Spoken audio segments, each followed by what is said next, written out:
जय सतगुरुदेव। आदरणीय आत्मन बंधु, सुने और विचार करें। क्या विचार करें? कबीर दास का एक दोहा है, माटी कहे कुम्हार से, क्यों रो दो तू मोह। एक दिन ऐसा आएगा, मैं रो दूंगी तोह। यह जीवन माटी का और माटी में ही मिल जाना है। माटी का खिलौना माटी में मिल जाएगा। ऐ बंदे, ये आदरणीय मेरे बंधु, यह शरीर 5 तत्वों से मिली है और 5 तत्वों से बनी है। हर तत्व इसके एक दूसरे के पूरक हैं और स्थिति यह होती है कि कभी कोई किसी के काम आता है, कभी कोई किसी काम नहीं आता है। तुलसीदास ने एक चौपाई लिखी, क्षितिजल पावक गगन समीरा, पंच रचित यह अधम शरीरा। यह पंच रचित अधम शरीर, इसको क्या उन्होंने बोला? अधम है। अधम कैसे है? जबकि हम बड़े भाग मानुष तन पावा, सुर दुर्लभ सदग्रंथ गावा।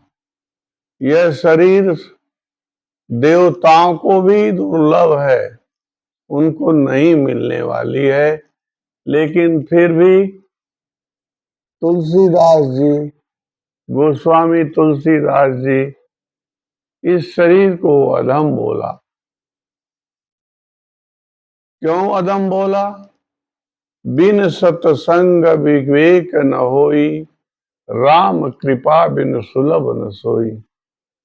यह शरीर जब तक अपने बारे में नहीं जानेगी, तब तक जो है आपका जीवन निसंदेह बेकार चला जाएगा। यह 5 तत्व, क्षिति माने मिट्टी, जल माने जल होता ही है, पावक मीन्स अग्नि, और गगन मीन्स गगन होता है, और समीर मीन्स हवा होता है। यह पांचों चीज मरने के बाद पांचों में विलीन हो जाता है। इसलिए इस 5 तत्वों का आदमी को स्मरण करना चाहिए। कैसे करना चाहिए? सर्वप्रथम जब आप सुबह उठें तो जैसे धरती माता पर आप पैर रखें तो उनको प्रणाम करें। जल तत्व को प्रणाम करें और पावक तत्व को यानी अग्नि तत्व को प्रणाम करें। यानी अग्नि का मतलब इस संसार में अग्निदाता एक सूरज को छोड़ करके और कोई नहीं है, इसलिए सूरज को प्रणाम करना चाहिए। और गगन, यह संसार चाहे कुछ भी कर दे, कोई कारोबार कर डाले, जब तक आप आकाश तत्व को नहीं समझेंगे तब तक आपका जीवन बेकार जाएगा। आकाश तत्व ही महान है और समीर, बगैर हवा के, बगैर ऑक्सीजन के यह शरीर चलने वाली नहीं है। एक पल में आपका जीवन घुटन से परिपूर्ण हो जाएगा अगर हवा ना मिले।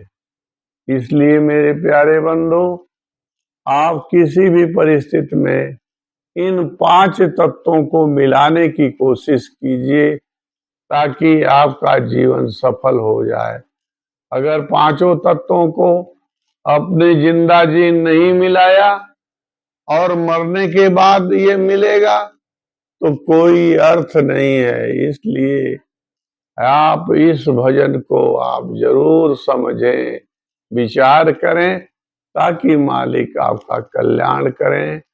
और बस जय सतगुरुदेव।